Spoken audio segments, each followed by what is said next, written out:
घने जंगलों के बीच बसा एक छोटा सा गांव था जिसका नाम शांतिवन था।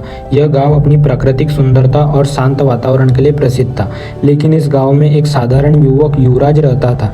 यह गरीब परिवार से था, लेकिन उसका दिल बड़ा था और सपने ऊंचे थे। उसकी आंखों में हमेशा कुछ बड़ा करने की चमक होती थी, लेकिन एक समस्या थी, उसे खुद पर विश्वास नहीं था। हर बार जब उसे कुछ बड़ा काम करने का मौका मिलता, वह डर कर पीछे हट जाता।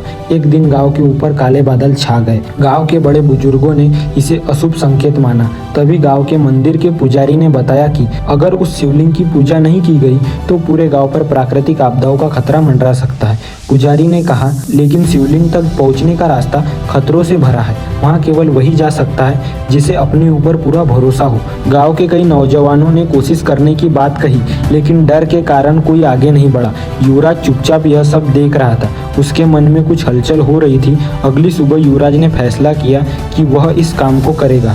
उसने अपने माता पिता से आशीर्वाद लिया और अपनी यात्रा शुरू की। उसके पास ना तो कोई खास हथियार था, ना ही कोई साथी, बस एक छोटी सी पोटली जिसमें थोड़ा सा खाना और पानी था। जैसे ही वह पर्वत की ओर बढ़ा, रास्ता मुश्किल होता गया। घने जंगलों से तेज हवाएं और अजीबोगरीब आवाज आने लगी, लेकिन वह हर कदम पर खुद को समझाता, मैं इसे कर सकता हूँ। युवराज को पहली चुनौती मिली एक गहरी खाई जो उसके रास्ते में थी। खाई के पार जाने के लिए कोई पुल नहीं था। उसने चारों ओर देखा तो उसे एक पेड़ का तना मिला। उसने अपनी ताकत से उस तने को खाई पर रखा और सावधानी से पार किया। दूसरी चुनौती थी जंगल के अंदर अजीबोगरीब जानवरों का सामना करना। यह जानवर भयानक लगते थे, लेकिन असल में उन्हें डराने के अलावा वे कुछ नहीं कर सकते थे। युवराज ने अपनी सांसों को शांत रखा और धीरे धीरे आगे बढ़ता रहा। तीसरी चुनौती सबसे कठिन थी। पहाड़ पर एक गुफा थी जिसमें एक बड़ा सांप बैठा था। वह गुफा ही शिवलिंग तक पहुंचने का अंतिम रास्ता था। युवराज पहले तो कांप गया, लेकिन उसने मन में सोचा, डर के बिना साहस की कोई कीमत नहीं होती। उसने साहस जुटाया और सांप के सामने खड़ा हो गया। सांप ने उसे देखकर कहा, तुम क्यों आए हो युवक? और कहा, तुमने अगर मेरे सवालों का सही जवाब दिया तो मैं तुम्हें आगे जाने दूंगा। युवराज ने कहा, ठीक है।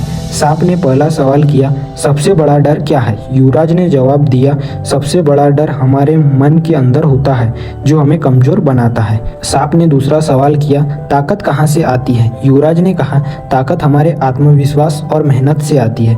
आखिरी सवाल था, क्या तुम इस यात्रा में सफल हो? युवराज ने दृढ़ता से कहा, हाँ, क्योंकि मैंने अपनी शक्ति को पहचान लिया है। सांप मुस्कुराया और रास्ता दे दिया। युवराज ने गुफा पार की और शिवलिंग तक पहुंचा। उसने श्रद्धा से पूजा की और गांव की सुरक्षा के लिए प्रार्थना की। जैसे ही उसने पूजा पूरी की, चारों ओर उजाला छा गया। जब युवराज गांव लौटा तो सभी ने उसका स्वागत किया। गांव के मुखिया ने कहा, युवराज, तुमने न केवल गांव को संकट से बचाया, बल्कि हमें यह सिखाया कि हमारी असली ताकत हमारे भीतर है। यह कहानी हमें सिखाती है कि डर और कमजोरियों का सामना करके हम अपनी असली ताकत को पहचान सकते हैं। आत्मविश्वास और साहस ही हमारी सबसे बड़ी पूंजी है।